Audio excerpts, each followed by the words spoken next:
ay rated PG. Patnubay at gabay ng magulang ay kailangan sa mga batang manonood.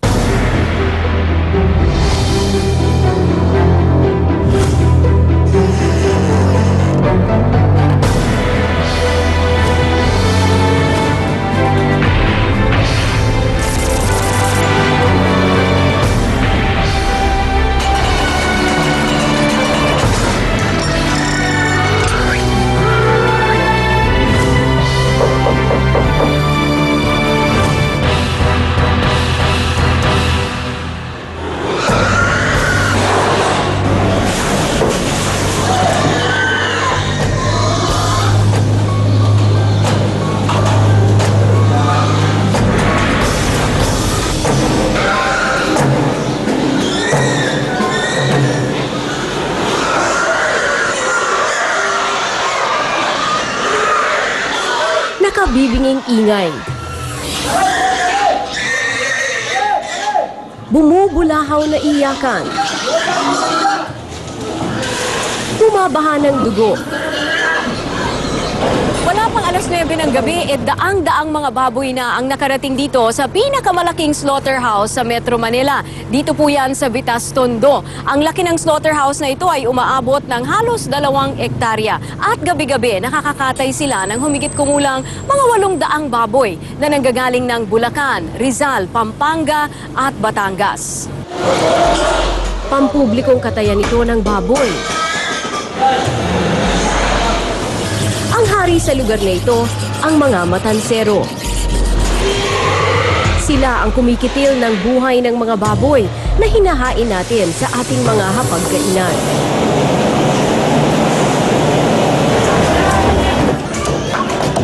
Anim na 10% ng mga kinakatay dito ay sa lungsod ng Maynila ibinibenta. Ang 40% naman sa iba't ibang parte ng Metro Manila binabagsak. Pero bago pa man mahulog sa kamay ng matansero ang mga baboy na kinakatay sa BIB, sinadya namin ang isang babuyan sa Pampanga kung saan galing ang mga baboy na ito. Alas 7 pa lang ng umaga, inabutan na namin ang isang dealer ng baboy na pumipili ng kanyang mga ipapakatay sa gabing iyon. Ito na yung mga guilds na ginagawang inahin.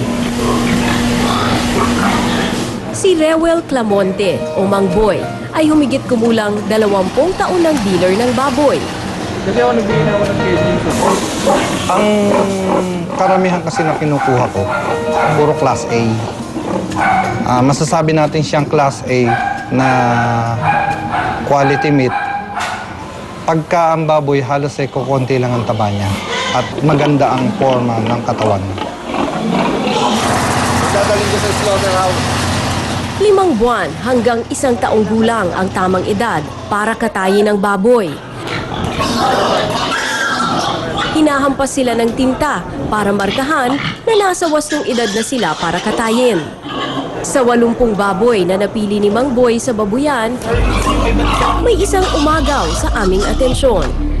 Isang cute na baboy na may balat sa batok ang napasama sa kanyang listahan. Pinangalanan namin siyang Tabby. Sa mga oras na yon, tila naramdaman ni Tabby ang kanyang kauuwian. 9-8.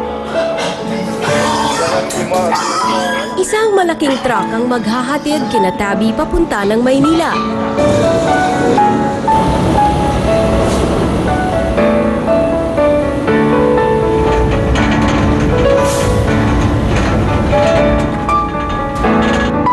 Matindi ang sikat ng araw sa biyahe.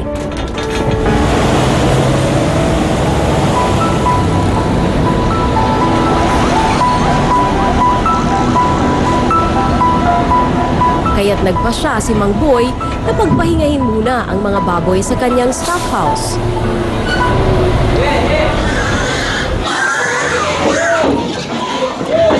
Malapit lang ito sa pupuntahan naming slaughterhouse o matadero sa Tondo.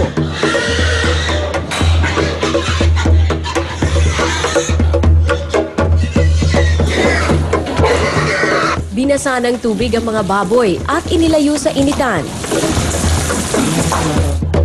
Pwede raw kasing ma-heat stroke sila Tabi, kaya todo asikaso si Mang Boy. Pagka ang baboy, nadala mo siya ng nasa ayos at nasa proper handling, ang kagandahan nun, ang meat niya siguradong asa quality. Hindi siya yung maputla at hindi rin siya yung nagtutubig. 10,000 piso ang halaga ng isang baboy, kaya malaking lugi kay Mang Boy kung mamamatayan siya kahit na isang alaga. Dahil sa tagal ni Mang Boy sa ganitong negosyo, manhid na raw siya kapag nakakakita ng baboy na kinakatay. Hindi naman tayo salbahe sa hayop eh. Ito lang ang naging hanap buhay natin eh. Hanggat may ingatan ko sila na makarating hanggang sa katayan, iingatan ko eh. Kung sinatabi ay tila mga preso sa death sentence na naghihintay ng oras ng kanilang pagbitay,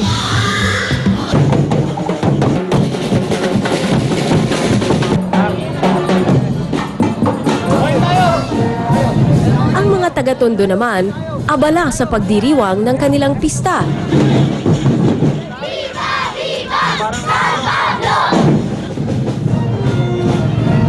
Pero hindi lahat ng taga-Tondo ay nakisaya nung araw na yon. Ang mga matanserong kagaya ni Marcelo Sahagun o Tatay Selo, sinasamantalang magpahinga kahit natirik ang araw. 67 taong gulang na si Tatay Selo. Kwento niya, 15 anyos daw siya nung unang mamulat sa loob ng matadero. Como yung matanda sa akin, nagmamatadero, pinunta ko siya. Pumunta ako doon, sabi niya, pwede papasok kita kanya na water boy ka kasi hindi ka naman marunong matansero eh. So water boy muna ako, taga-buhos ng baboy.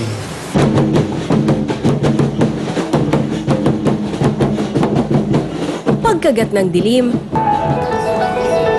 siya ring alis ng bahay ni Tatay Selo papasok ng katayan.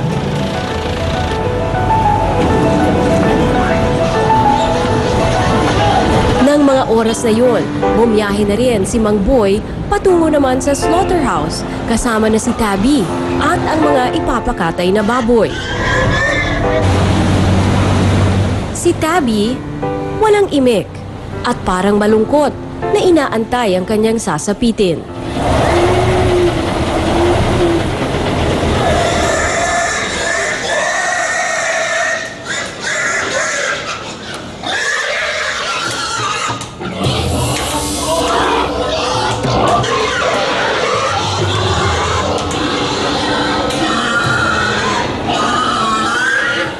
Tila alam na ng mga baboy, ito na ang gabi kung kailan sila dapat magpaalam sa mundo.